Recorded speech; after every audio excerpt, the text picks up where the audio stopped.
Hello students, मैं जगदीश। पिछली class में हमने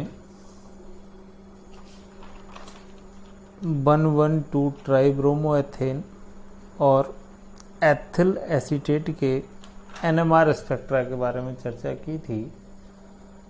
आज हम जिस कंपाउंड के NMR स्पेक्ट्रा की चर्चा करेंगे वो है टॉल्यूइन। ये टॉल्यूइन का जब हम NMR स्पेक्ट्रम देखते हैं तो हम सामान्यतः टॉल्यूइन का सबसे पहले फॉर्मूला लिखें।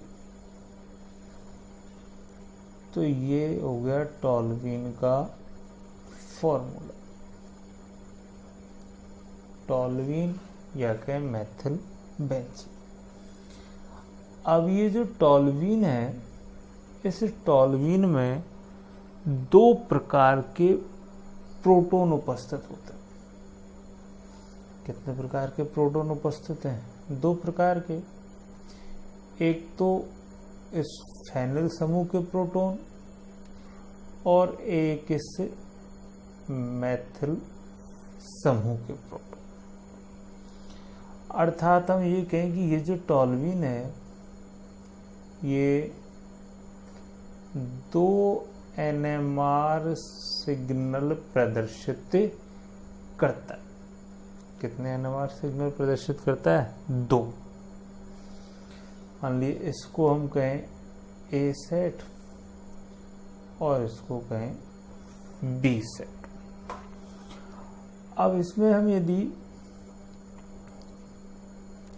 दो में हम देखेंगे तो एक सिग्नल हमें फेनिल वलय का प्राप्त होगा और एक सिग्नल हमें मेथिल समूह का प्राप्त होता है। अब यदि हम मेथिल समूह के सिग्नल के बारे में चर्चा करते हैं तो ये जो मेथिल समूह है, इस मेथिल समूह का ये निकटवर्ती कार्बन है और इस निकटवर्ती कार्बन पर कोई भी हाइड्रोजन परमाणु उपस्थित नहीं होता। क्योंकि यदि हम इसको फॉर्मूला देखते हैं तो ये इस तरह का फॉर्मूला जिसमें फेनिल वलय के 5 कार्बन परमाणुओं से 5 हाइड्रोजन परमाणु जुड़े हैं और ये जो कार्बन परमाणु है इससे किसी भी प्रकार का हाइड्रोजन परमाणु जुड़ा हुआ नहीं है। तो यहाँ हाइड्रोजन परमाणु अनुपस्थित होने के कारण जो मेथिल समूह है, ये मेथिल समूह निकटवर्ती परमाणु पर प्रोटॉन अनुपस्थित होने के कारण इसके प्रोटॉन किसी भी प्रकार से कपलिंग नहीं करते हैं। अर्थात इसमें जो N+1 के अनुसार इसका हम जब सिग्नल की स्प्लिटिंग याद करते हैं तो N का मान 0 होता है। तो 0 + 1 = 1। अर्थात हमें इसका एक सिंगलेट सिग्नल प्राप्त होता है। नंबर 2, जो फेनिल वलय है, इससे फेनिल वलय के ये जो 5 हाइड्रोजन परमाणु हैं, ये 5 हाइड्रोजन परमाणु जो हाइड्रोजन एटम है, ये सभी हाइड्रोजन एटम समतुल्य होते हैं। कैसे होते हैं? समतुल्य।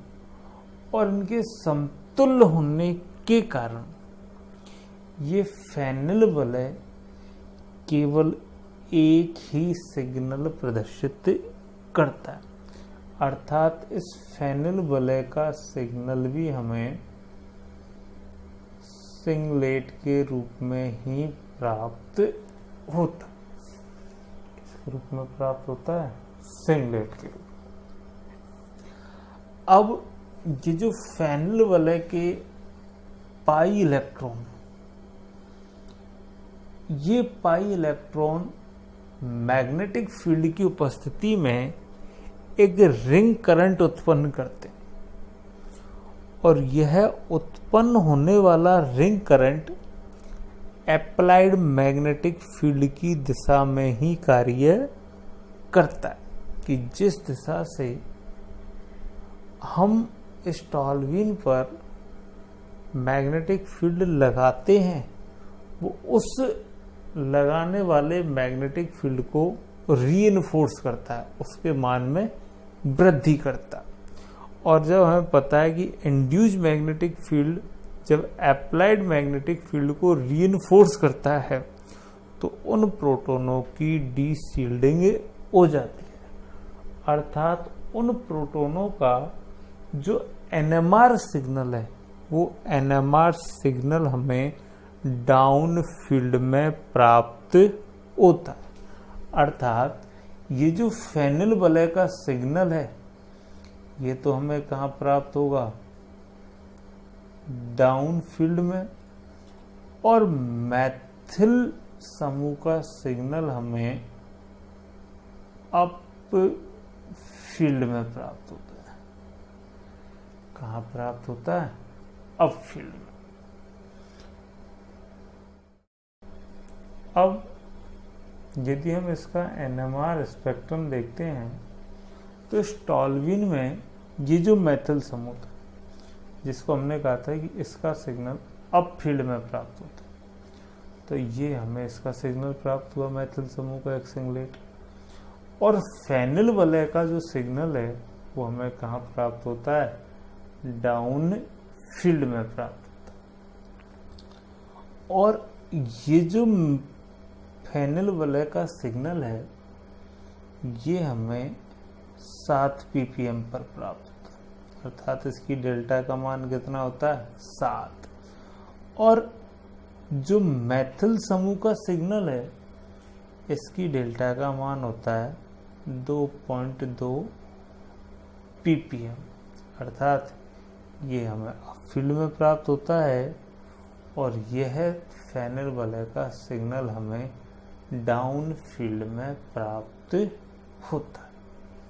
तो इस तरह से हम टॉल्यूइन के एनएमआर स्पेक्ट्रम की व्याख्या कर सकते हैं। नंबर 2 जो हम यौगिक पढ़ते हैं वो एसीटोफिनोन।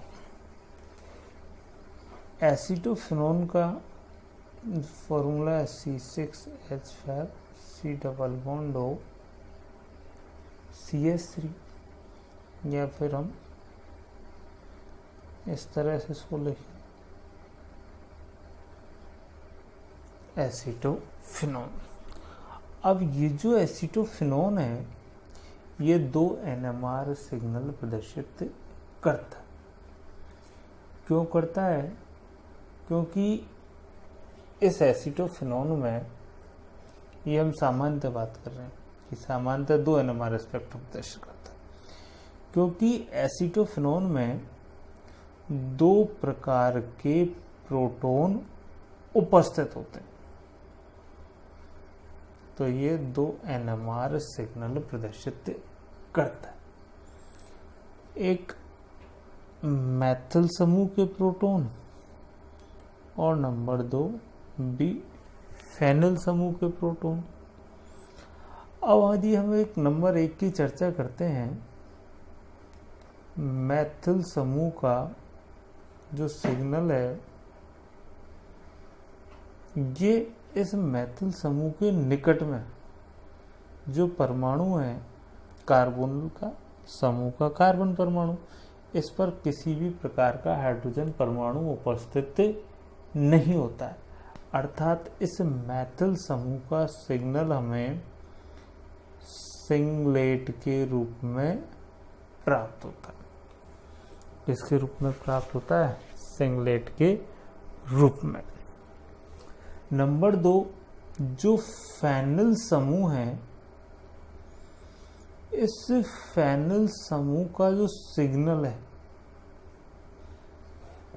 ये सिग्नल इस कार्बोनिल समूह के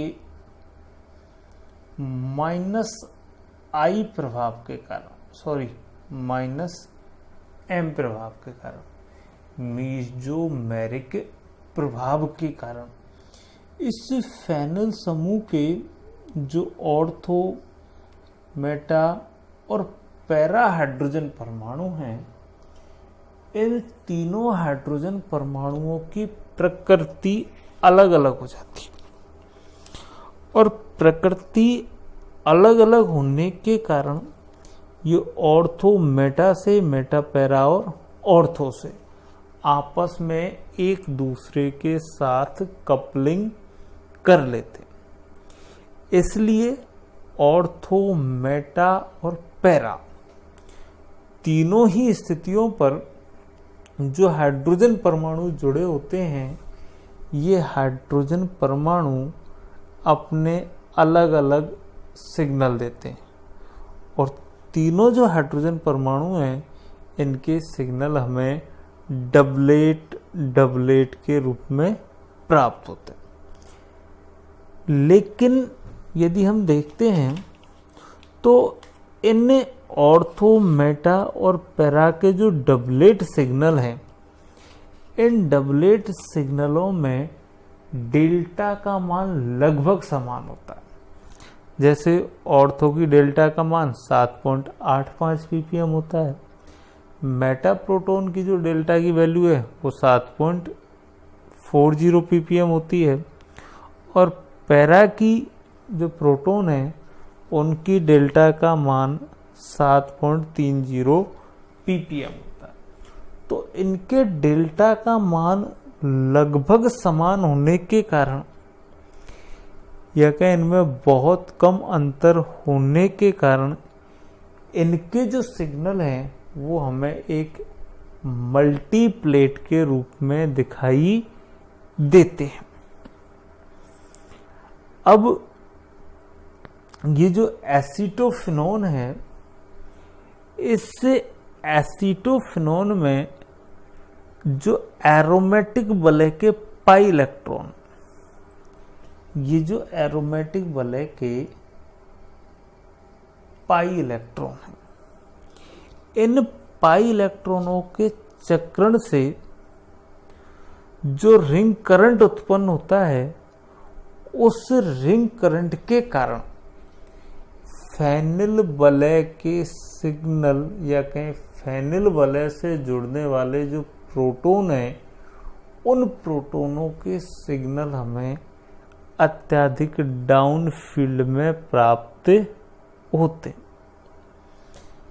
अब इस डाउन फील्ड में प्राप्त होते हैं, लेकिन हमने कहा कि कार्बोनिल समूह का जो -m प्रभाव है, ये एसीटोफिनोन, जिसमें इस कार्बोनिल समूह का ये -m प्रभाव प्रदर्शित करता है। और इससे -m प्रभाव के कारण जो ऑर्थो स्थिति पर हाइड्रोजन परमाणु जो जुड़ रहा है, ये ऑर्थो स्थिति पर जुड़ने वाला हाइड्रोजन परमाणु इस कार्बोनिल समूह के पाई इलेक्ट्रॉन के चक्रण के कारण, इन पाई इलेक्ट्रॉनों के चक्रण के कारण ये हाइड्रोजन परमाणु एक्स्ट्रा डीशील्डेड हो जाता है। कैसा हो जाता है? एक्स्ट्रा डीशील्डेड हो जाता है। इसलिए इसके डेल्टा का मान मेटा और पैरा से अधिक होता। तो हमने कहा कि ऑर्थो का जो मान है वो ऑर्थो हाइड्रोजन परमाणु का मान 7.85 ppm होता है। अब यदि हम इसका NMR स्पेक्ट्रम देखते हैं तो ये एसीटोफिनोन का NMR स्पेक्ट्रम।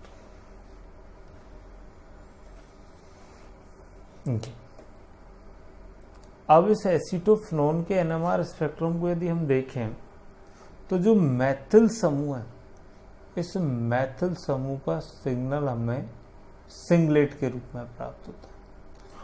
और इस मैथिल समूह के सिंगलेट जो सिग्नल है उसकी डेल्टा का जो मान होता है वो होता है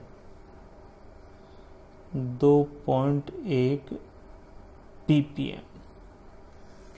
लेकिन बेंजीन वलय के रिंग करंट के कारण, इस बेंजीन वलय के रिंग करंट के कारण इससे जुड़ने वाले प्रोटॉन अत्यधिक डीशील्डेड हो जाते हैं और इस कार्बोनिल समूह के -m प्रभाव के कारण वो कैसे हो जाते हैं, असमतुल। इसलिए इसके जो सिग्नल हैं वो ऑर्थो, मेटा और पैरा तीनों के सिग्नल डबलेट के रूप में प्राप्त होते। लेकिन इनकी जो डेल्टा का मान है वो डेल्टा का मान 7.30 से 7.85 के मध्य में पाया जाता है। तो इस डेल्टा के मान में बहुत कम अंतर होने के कारण ये जो सिग्नल हैं ऑर्थो, मेटा और पैरा, इनके जो डबलेट सिग्नल हैं, ये डबलेट सिग्नल हमें एक मल्टीप्लेट के रूप में प्राप्त होते हैं। किसके रूप में प्राप्त होते हैं, मल्टीप्लेट के रूप में। तो इस तरह से हम एसीटोफिनोन के NMR स्पेक्ट्रम की व्याख्या कर सकते हैं।